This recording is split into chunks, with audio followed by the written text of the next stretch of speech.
to get. 6 months after a famine was identified here, 4 million Somalis require aid to avoid starvation. But according to the United Nations, fewer than half of them are getting it. The reason? Security and access. The Islamist group Al-Shabab still controls large sections of south-central Somalia.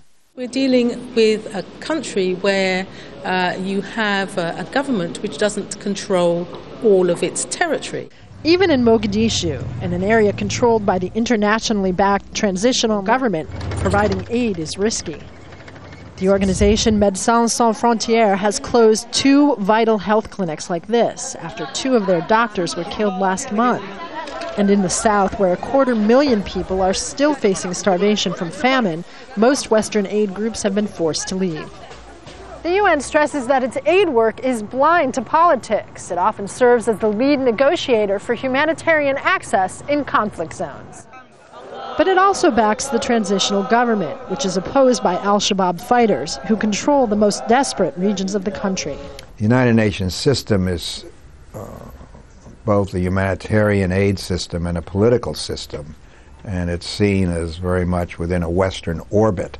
So a great deal of the reluctance of Al-Shabaab to allow some of these aid agencies to function has to do with their perception, whether right or wrong, that these aid agencies also represent a political agenda.